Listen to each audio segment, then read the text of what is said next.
ground balls win games, and those tough ground balls can get you some extra goals as we head back to the X with Naso and Cole. And Cole's going to play, and he's going to get his first violation of the game right now. And let's see if Duke can respond as You're going to get a little sub-game of their own here, Shane. As Cole lays a big hit. He's not afraid to stay out there. Both face-off men getting a little extra playing time. As here's Mack visiting Blue Devils, just answering that as we head back to the X. And St. Joe's is going to be able to capture possession here as Naso gets his first violation of the game. And of course, Devils scoring in transition. 2-1, couple violations, 6:10 to go in the first quarter, and the Blue Devils are going to play make it, take it right now as we see their offense again starting to get a little bit more of a rhythm. Sub-game, like you just mentioned, Brent, probably going in. And Shane, this is interesting. St. Joe's, this was a non-releasable penalty. So the St. Joe's going to face up, man up. And that's going to be a loose ball. Going to have players releasing a big-time ground ball, and that one's loose now. Body's hitting the floor.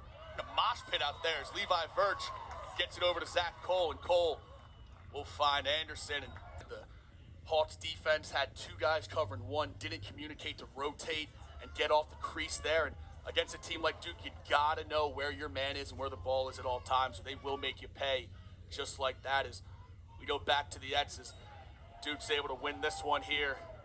They look to add to their lead as Keener's all over Naso. And there's a goal by Naso. That's a big one for the Blue Devils. That beats Ryan on the near side pipe, and he took a shot on that one. Yeah, it looks like Ryan never really saw that one from Naso as he takes the big hit here.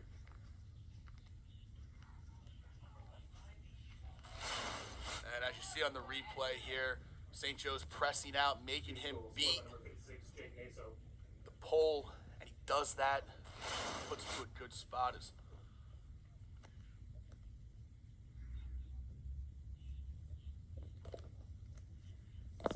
And we're going to take a quick break here. We'll be back with you shortly after this. Honey, did you find your... As Jake Naso is going to go over to the sideline, and we see the backup come in for him. Zeus Eyes. Cole's able to win that one. And St. Joe's is... The All-American Brendan O'Neill, and he's held his own so far.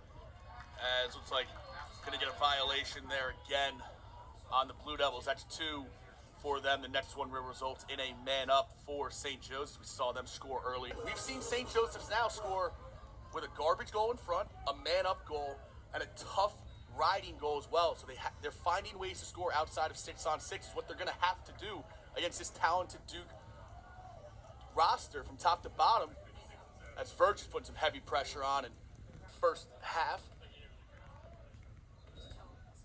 As Cole pinch and pops early, he's a threat to shoot. Finds Page, and Page ties it up. That's a hat trick for Carter Page, and that's another assist for Zach Cole. And that's what the All-American Faceoff guy brings you, Shane. The pinch pop forward, finds a fading Carter Page. And look at this, right? When he comes down and when we see the replay, you're gonna see Duke not slide to Cole. Shane, my biggest thing with that, one, shot placement. Offside shin, there's no way. You can see Helm steps to it, but he's not going to get his stick down there. And how quickly Zach Cole threw that ball to Carter Page. He was still 4 steps outside of the restraining line before he threw it. And again, right, Cole wins that one early. Naso's got 2 violations. A man up would come with a 3rd violation. I don't know if that's in his head right now, or if it's something where you don't want to give St. Joe's the man up, but that'd be a back-breaking feed. There's a tough ground ball by Carpenter, who is a vacuum on the field. He is picking up everything. Yeah, Cole wins the pop, goes up in the air, and Carpenter just heady play, gets his stick up. Popek throws a little friendly check there. And as we head back here, pretty even so far between both teams. Possession's going to be coming down to be a massive thing in this game. It's going to be a loose ball. As Manti with a big lift. And Mr. Fisher going to call a hold there. Shane, I don't see that. I don't see where the hold is on this possession. They were battling for the ground ball. Maybe I was focused on the ball and not the extracurriculars behind the play. It's 3 on. Neal's left-handed. He's not going to go to his right. Shade the top side. You have another defenseman there to throw a check for you to get through. Play his left hand. Make him beat you righty. And again, that's almost a 2-goal swing for the Hawks as Naso beats Cole and is released here. Tough ground ball. Scooped up again by the Blue Devils. They've been dominating the ground thus far today. And Shane, this is what we talked about coming out of that timeout. What is this last 3 minutes going to look like? And right now, the Blue Devils are stepping up and taking the momentum. I didn't get a number on who slid over, but when he slides, that backside defenseman doesn't say anything. So again, they're late on the rotation, and you get a step down at about 15 yards. Very tough as Cole punches it forward, unable to do much. At the live ball, O'Neal backhand, and that's going to wrap it up here for the first half in Philadelphia. It's Duke doubling up the Hawks right now, 8-4, and we will be back with you after this. Doing well, they're finding ways to score in 6-on-6. St. Joe's hasn't been able to crack that code yet, and that's a true testament to how good this Duke defense is. As we have this opening face-off in the second half, and it's still a loose ball picked up again by Ty Carpenter. And we'll see the Blue Devils offense in transition as O'Neal's going to airmail that one over to Got a Naso. KYP there with the face-off. And if you're the St. Joe's Hawks, you got to find a way to capitalize now as Cole's able to win the possession. He's got Naso all over him. He finds Keener.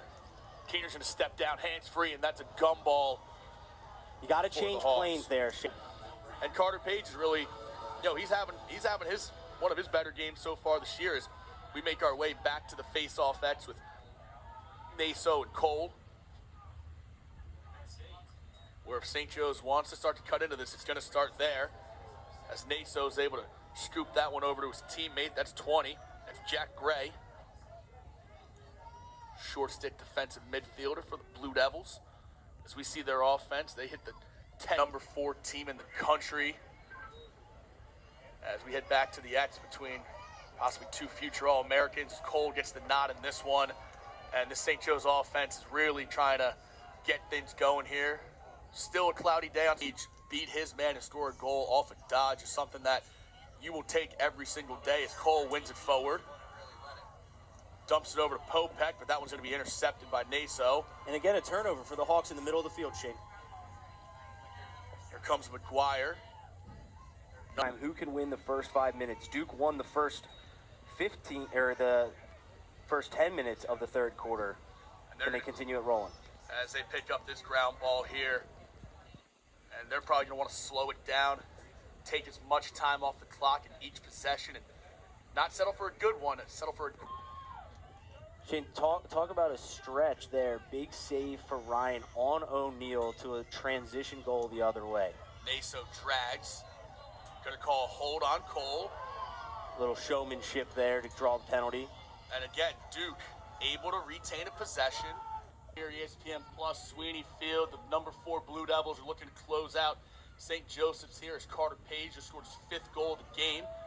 As the Hawks are looking to make a little late run here as Jake Naso's done all game, wins the face-off, and he goes coast to coast, but Shane Ryan, big-time stop there for the Hawks. Shot clock reset, possession St. Joe's. So 5 defensive stops in a row, and the Hawks maybe figured out this Blue Devils offense. I don't blame Naso for going to the goal there, but, I'm sure Coach Danowski is going to be sitting there thinking, why don't we just pull that one out and rope the possession?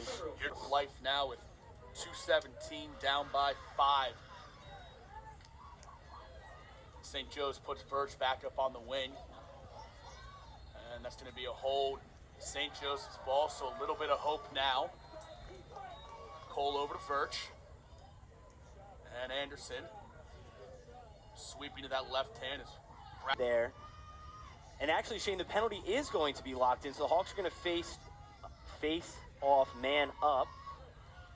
And there's going to be a legal procedure by Naso. So again, the Hawks going to be man up here. Get Cole off. Hawks are still man up here.